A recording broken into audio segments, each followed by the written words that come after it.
Day to day news Bharat में मैं साक्षी चौहान आपका स्वागत करती हूं। चलिए बात कर लेते हैं खबर की।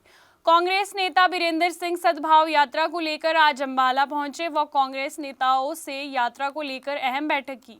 इसमें सद्भाव यात्रा के रूट प्लान को लेकर चर्चा की और बताया कि 10 फरवरी को यात्रा अंबाला पहुंचेगी और 4 विधानसभाओं से होकर गुजरेगी। आइए आपको सुनाते हैं कांग्रेस नेता बीरेंद्र सिंह का सद्भाव यात्रा को लेकर क्या कहना है। आज बैठक में अंबाला सिटी के अध्यक्ष पवन जी और बहुत सीनियर कांग्रेस के नेता यहाँ और कांग्रेस से जुड़े हुए बहुत से कांग्रेस के शुभ चिंतक यहाँ इकट्ठा हुए हैं और मैंने उनसे प्रार्थना की थी अध्यक्ष जी से कि मैं आपके बीच में आना चाहता हूँ, क्योंकि जो सद्भाव यात्रा जिसका शुभारंभ 5 अक्टूबर को हुआ था, आज 119 दिन हो गए। हमने 45 विधानसभा हरियाणा की कवर कर ली हैं और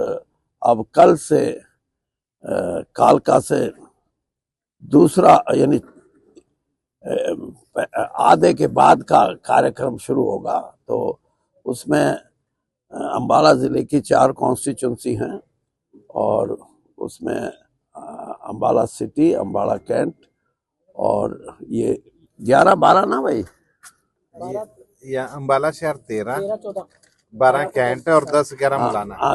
नहीं 10-11 12 तारीख अंबाला कैंट, 13-14 को अंबाला सिटी। हाँ नहीं, इसका मतलब 10 और 11 को मुलाना और 12 को अंबाला कैंट और 13-14 को अंबाला सिटी, ये 3 विधानसभा कवर करेंगे। तो उस संदर्भ में आज सिटी के साथियों को बुलाया था और उनसे बुलाने का लक्ष्य हमारा ये है कि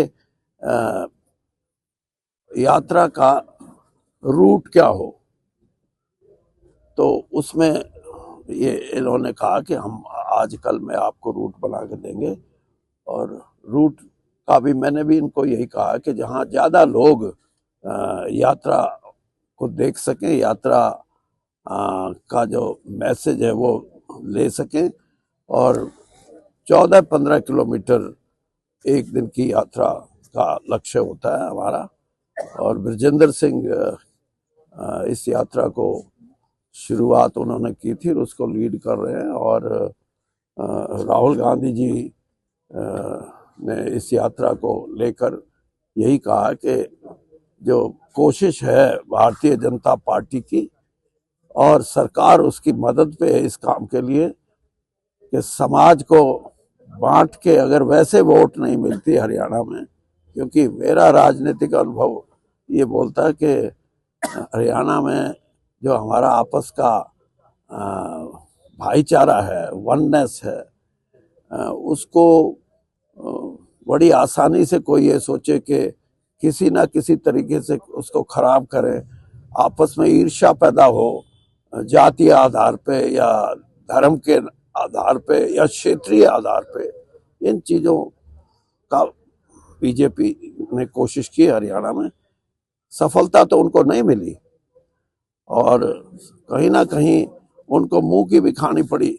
जब मेवात के अंदर एक यात्रा ऐसी निकाली थी आज से 3 साल पहले, वहाँ के लोगों ने इकट्ठा होके, हालांकि मेवात में मुस्लिम जनसंख्या 70-75% है, लेकिन वहाँ सभी लोगों ने और ख़ास तौर पर वहाँ के जो किसान वर्ग के लोग थे, किसी भी जाति और धर्म के थे, उन्होंने कहा कि अगले साल अगर इस किस्म का तशद्दुद फैलाने का काम करेगी कोई यात्रा, हम उसको बर्दाश्त नहीं करेंगे और उसके बाद वहाँ अमन चैन है। लेकिन चुनावी राजनीति में भाजपा को कहीं ना कहीं समाज को बांटने का जो उनका लक्ष्य था उसमें कुछ ना कुछ सफलता मिली और वो सबसे बड़ा कारण था कि तीसरी बार उनको दोबारा से सत्ता में आना पड़ा। हालांकि वो खुद नहीं मानते थे कि हम आएंगे, लेकिन ये बड़ा एक फैक्टर है जिसको मैं ये मानता हूँ कि हरियाणा में सामाजिक जो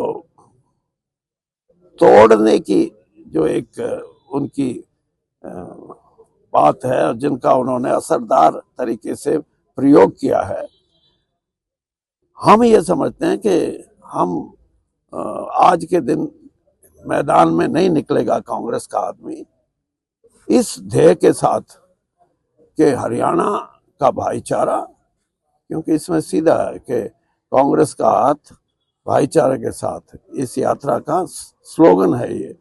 और सद्भाव यात्रा तो आप जानते हैं, उसको हमने शुरू किया है और सभी कांग्रेस के, खास तौर पर कांग्रेस के कार्यकर्ता जो किसी ना किसी रूप में पिछली हार को से हतोत्साहित, यानी उनको लगा था कि कुछ ना कुछ उठने का हो, तो एक कोशिश ये भी थी कि हम पार्टी को मजबूती से उठाएं।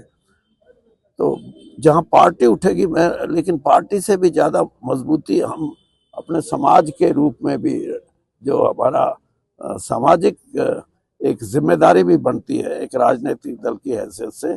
और मैं बात ये इसलिए कह रहा हूँ कि क्षेत्रीय पार्टी हरियाणा की ये काम नहीं कर सकती, क्योंकि वो तो खुद जातिवादी पार्टियों, जो जातिवादी विचारधारा पे आधारित है।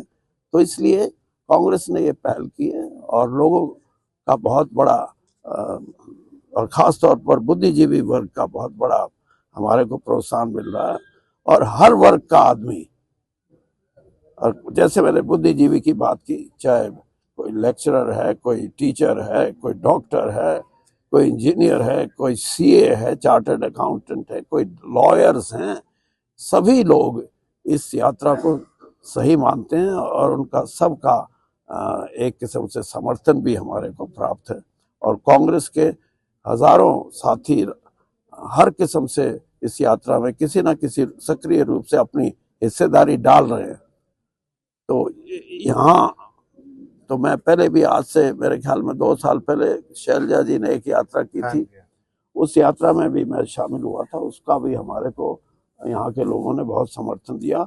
और अंबाला का जो क्षेत्र है, ये हरियाणा में राजनीतिक तौर पे ऐसा क्षेत्र है जहाँ 1857 की क्रांति, लोग तो कहते ना मेरठ से शुरू हुई। अंबाला से 9 घंटे पहले मेरठ की क्रांति की शुरुआत का आगाज अंबाला से 9 घंटे पहले 1857 में हुआ था। तो ये क्षेत्र पूरे तौर पे कांग्रेस का गढ़ रहा है और कहीं ना कहीं किसी न किसी रूप में हमारा ये कोशिश रहेगी कि जहां हम इस यात्रा को मजबूती दे रहे हैं, वहां कांग्रेस जन भी इस यात्रा में जुड़ के पार्टी को भी मजबूत करेंगे। सर, अंबाला शहर से विधायक निर्मल सिंह है, वो आज पहुंचे नहीं, आपसे उनका संपर्क हुआ था? मैं तो संपर्क करता नहीं, मैंने तो इनसे भी मेरा संपर्क नहीं हुआ। मेरे जो यात्रा कर रहा है वो ब्रिजेंद्र सिंह है, नाम में फर्क है, मैं ब्रिजेंद्र सिंह, वो ब्रिजेंद्र सिंह है। तो ये सवाल तो उससे पूछना। बाकी मुझे ये पता है कि शायद आज या कल निर्मल सिंह जी से भी उनका संपर्क हुआ होगा, मैं आई एम नॉट श्योर। और बाकी अगर आप पड़ोस की तरफ निगाह लगा के देख लें तो यहाँ कांग्रेस के अध्यक्ष भी हैं और अभी हम यमुनानगर में दोनों अध्यक्ष, दोनों एमएलए, महिला कांग्रेस की अध्यक्ष, सभी कुछ तो है। बाकी मैं अपने साथियों को कह रहा था, ये जो घड़ी है ना, वॉच, उसमें जो एक तो सेकंड से चलने वाली निडल है, 1 मिनट से 1 घंटे से, तो जिनका आपने जिक्र किया वो हो सकता है घंटे के हिसाब से चलने वाली हो, जुड़ेंगे सब। अंबाला से हमारे संवाददाता राघव विज की रिपोर्ट। आपको बता दें कि day to day news Bharat निष्पक्ष तरीके से पत्रकारिता करता है और हमारा कोई भी रिपोर्टर फील्ड में किसी से कोई उपहार या विज्ञापन स्वीकार नहीं करता और ना ही किसी को ब्लैकमेल करता। हम हमेशा दबे कुचले लोगों की आवाज़ बनते आए हैं और आगे भी बनेंगे और हम लोकतंत्र के चौथे स्तंभ को मजबूत करने की पूरी कोशिश कर रहे हैं। अभी के लिए फिलहाल इतना ही। देश दुनिया की तमाम खबरें जानने के लिए day to day news Bharat को देखते रहे, साथ ही हमारे चैनल को लाइक, शेयर और सब्सक्राइब करना ना भूलें। नमस्कार।